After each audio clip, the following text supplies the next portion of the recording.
Suppose you and your friend decide to have a cultural activity club in your institution. You want to form some kind of government so that your cultural activity club can smoothly function. So you and your friend decide that you all will participate in the decisions related to your cultural activity club. You decide that all the decisions regarding financial matter and the activities to be kept in the cultural activity club, what will be the fees of the students who will join the club, or what will be the rules of your cultural activities club. All these things you all will decide, all together you will decide. So you want to form democracy.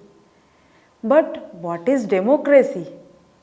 And in today's unit, which is the topic of the unit is democratic principles of education, we will discuss about democracy, its meaning, its concept, its scope, and also you will be able to explain the types of democracy. You will be able to state the relationship between democracy and education. Before starting this video lesson, let me introduce myself. I am Dr. Neelkamal Saran, Faculty, School of Education, IGNOU, and today we will discuss about democratic principles of education. So first of all, we will start with the meaning of democracy. Etymologically, the term democracy consists of two Greek words. First one is demos, which means the people, and kratos, meaning power. So literally the word democracy is power of the people. According to Aristotle, democracy is a government by many, and the Greek word corresponding to democracy suggested a system in which the people performed the ruling. Greek democracy was at its best in the ancient Athens, and democracy developed in the ancient Greece, where the males in the ancient Greece, males used to participate in all the decisions. Females, they doesn't participate at that time, so males used to participate in all the decisions related to their state. During the period between 2000 to 1500 BC in India, Aryans also believed in and nurtured a democratic pattern of existence. The panchayats of Ganpats or clans and samitis were the primitive democratic institutions where authority was actually vested in the people. It was neither centralized nor hereditary, but was the government by participation.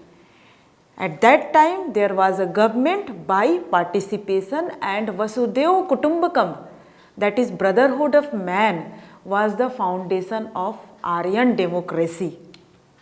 According to the modern concept of democracy, it implies that ruling power rests with the people without distinction of caste, creed, color or sex.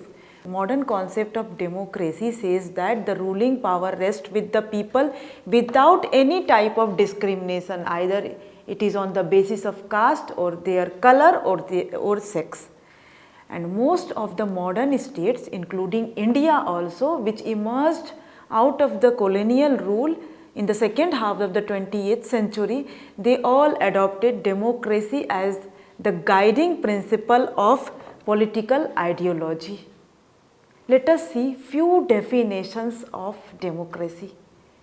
According to Mueller, in the year 2009, democracy is a political system in which a non-trivial portion of a community participates in a process that determines what the government does.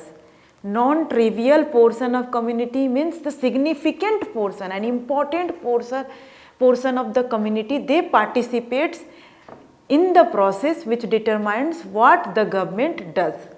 And the earlier definitions of democracy, like in the definition given by Aristotle, that democracy is a government by many, it focused upon the numerical criterion. The numerical defined that it is a government by many, but the modern writers, in place of this employing numerical criterion, they emphasize on the principle of democracy, where persons who are fit to perform the duties of citizens should have a share in the direction of the state. The person who are fit to perform the duties, they should share in the direction of the state. And Bryce, in the Modern Democracies, in his book Modern Democracies, he states that democracy is a form of government in which will of the majority of qualified persons rule. Will of the majority of qualified persons rule. In consensus that majority of qualified means they are not, Bryce is not talking about minorities. So minorities also have their will. But if democracy can really claim to be a government of the people, by the people and for the people, their will must remain supreme on all questions regarding policy and socio-economic directions of the government. Now what does this mean? If democracy really claims to be a government of the people, by the people and for the people, then the will of the people remains the supreme. If their will regarding the policy and socio-economic directions of the government will be supreme. Thus, democracy means the majority of the people. Democracy allows that every qualified citizen should express their opinion on the affairs of the state. Also, there are certain special features, characteristics of democracy, that people should have political and economic freedom, they have freedom to speech, freedom to gather, voting rights, they have human rights, they have legal equality, transparency. These all are the features of democracy, and there are two essential features of democracy. They are freedom and equality. People should have freedom, and freedom to choose their the person who will represent them. They have freedom to speech, they have freedom to gather, they have freedom to adopt any kind of or any type of religion, they have freedom to reside in any place. So all these are the features of democracy. Let us see the scope of democracy. In modern times, democracy has acquired a much wider connotation. It is not only used for a specific form of political control, but more generally to denote a certain way of life. So ideally, the democratic way of life is characterized by respect for the dignity of the individual, encouragement of the uniqueness in human beings rather than the imposition of a set pattern, cooperation, free exchange and development of progressive ideas, and tolerance of intellectual differences. These are the democratic ways of life. Next topic is types of democracy. So before starting this topic, I would like to ask you certain question. What if you vote to make properties law or marriage law? What if everyone get to vote on the punishment of a murder accused? What if everyone gets chance to vote on the innocence or fault of a suspect? And what if each one of us get a chance to vote for each and every single laws which comes up? If all this takes place, then yes, We are living in a state of direct democracy. On the basis of structure and functions, democracy can be classified as direct democracy and indirect democracy. Imagine that you are a class teacher of a class and you ask your students to vote on where to go on a school picnic out of the several options possible. So the students select the place where they want to go for a picnic out of the several possible options given to them. This is an example of direct democracy from your classroom. Another example could be from the last example which I have given, that you want to establish a cultural activity club. In that club, suppose you and your friend, suppose there are 5 members in the group, then all 5 of you takes all the decision related to your club.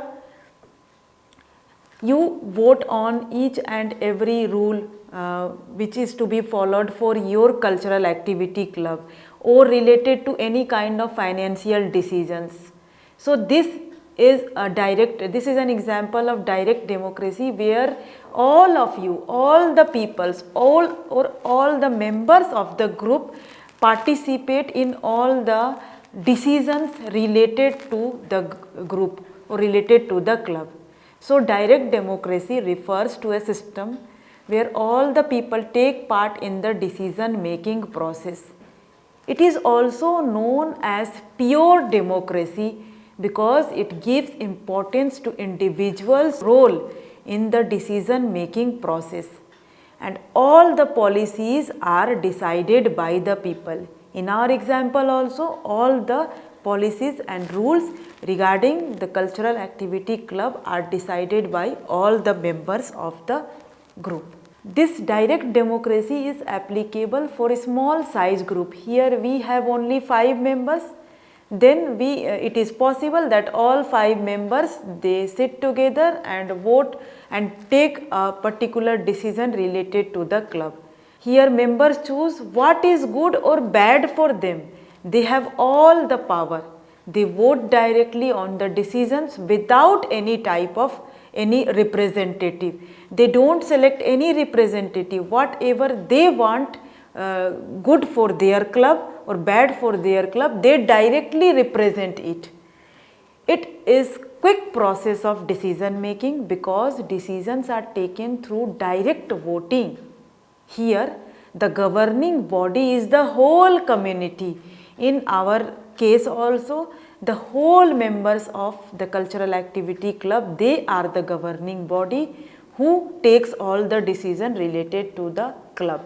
And it is being practiced in Switzerland. In Switzerland, you will see that direct democracy is being practiced, where all the members takes all the decision related to their country. Another type of democracy is indirect democracy. Now remember your university election, what you did in your university election. In university, there are some student union, and what the students of the university does, they select or they vote to choose their president, their secretary, who will represent them. Instead of directly participating in the rules or laws related to the university students, the students, they select their representative who will speak to the authorities. Instead of all the students, this representative, this president or secretary, they will speak their thoughts to the authorities. So this is an example of indirect democracy where the people indirectly participate in the laws and policies. The people vote their representative who can represent them on their behalf. In the last example also, suppose your cultural activity club have 5 members. But what if your club grows, you advertise your cultural activity club on Facebook, Instagram, WhatsApp, and you allow all the participants who interested candidate who want to join your cultural activity club, you make them join, so your cultural activity club grows. And suppose it has 200 members, is it possible that 200 members sit together and decide the rules related to cultural activity club, or they sit together and decide on the financial matters related to your cultural activity club?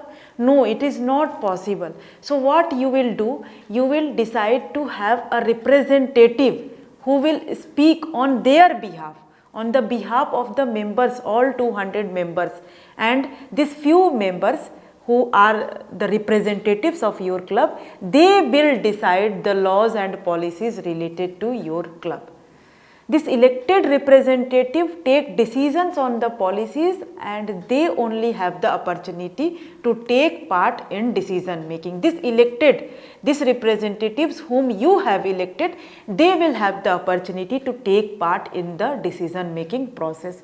And the governing body are the representatives of the winning party who form the government. This winning party, the representative of the winning party who forms the government, these representatives are the governing body here in direct democracy. Here the whole community, whole citizen is not the governing body. Here the representatives of the winning party is the governing body, and it is practiced in a larger community. As I said in our example also, when the members of the club increases, we adopt indirect democracy. We elect the representative who takes decisions on the behalf of all the members of the club. This indirect democracy is also known as representative democracy. Nowadays, indirect democracy is most popular as prevailing in all democratic countries. The democracy of India is one of the example where we elect member of parliaments and also state assemblies who represent us and take decisions on our part. In India also we practice indirect democracy. Some examples of indirect democracies are the countries like India, United States, Brazil, Ghana, Canada, Sweden. All these countries, they practice indirect democracy. Now, according to its nature and emphasis, democracy can be of 4 types. First one is ethical democracy, other one is political democracy, next is social democracy, and another is economic democracy. Now, ethical democracy, it rests on the faith that every individual, howsoever humbly placed in life, is entitled to full respect for his dignity and worth as an individual. Means ethical democracy says that individuality should be respected. And when democracy gives emphasis on formation and functioning of government, deals with suffrage, election, voting power, sharing in government and so on, it is termed as political democracy. And when democracy seeks to break down the caste and class distinctions and implies equality of opportunity, it becomes democracy. If we provide equality of opportunity irrespective of class and caste distinctions, then the democracy becomes social democracy. And when the democracy is evidenced in the economic life and activities of the people, satisfying their basic needs of food, shelter and clothing, and assuring them all the minimum standard of good living, it becomes economic democracy. When the basic needs of the citizens like food, shelter and clothing and good living is ensured, then the democracy becomes economic democracy. In a country like India, democratic values are reflected in all walks of life and in all aspects of society. you will see that in all walks of our life, democratic values are reflected in the society. Next is we will see the relationship between democracy and education. Democracy has a very close relationship with education. On one hand, democracy ensures access to education for everyone, and on the other hand, what education does? Education works as a key factor in proper functioning and sustaining democracy. One of the fundamental principles and merit of democracy is that it guarantees equality. The fundamental principles, there are two fundamental principles of democracy. One is equality and another is freedom. So, democracy guarantees equality, so it treats all the citizens equal and provides education to all as a right. What do this democracy does? It provides an opportunity to all the citizens so that they can get education. The education is the right in our country. Education to all is a right. So all the citizens, they get an equal opportunity to be educated. And the principles of democracy like liberty, equality, fraternity, dignity of the individual, cooperation, sharing responsibility, etc. are the dimensions which deeply influence education. These are the dimensions which deeply influence education. On the other hand, education at various stages and dimensions intrinsically motivates a democratic way of life. Democratic values or principles are applied to education to make it more effective, meaningful, relevant and useful. Democratic principles like freedom, equality, all these principles we apply in our education also, in our classroom also we apply. Like we provide all the students an equal opportunity to participate, their individuality is respected in a classroom. Even we modify our method of teaching according to the level of our learner, the pace of our learner. The curriculum provides democratic space to the children. It has all the things, it has images, it has activities, it has theory, so that the curriculum should tackle all types of learner. So education, democratic values makes education effective, meaningful, relevant and useful. And without education, democracy cannot be a success, as individuals of a civilized society are to know the rights and duties of citizens if they are to function on a democratic pattern in their daily life. Democracy, in order to be a reality, a way of life and a living style, has to be introduced from the very beginning of education and its values practiced in schools and colleges. If you want to have democracy in a real sense, then it should be practiced from the very beginning, that is from the school days. Man is a social animal and cannot exist in isolation. Democracy ensures the smooth functioning of all activities of the social and personal life of a man. Education is an important and essential activity in the life of a man, and thus it cannot keep itself aloof from democracy. Rather, education has to be a potent instrument of social development and progress, which are important facets of democracy.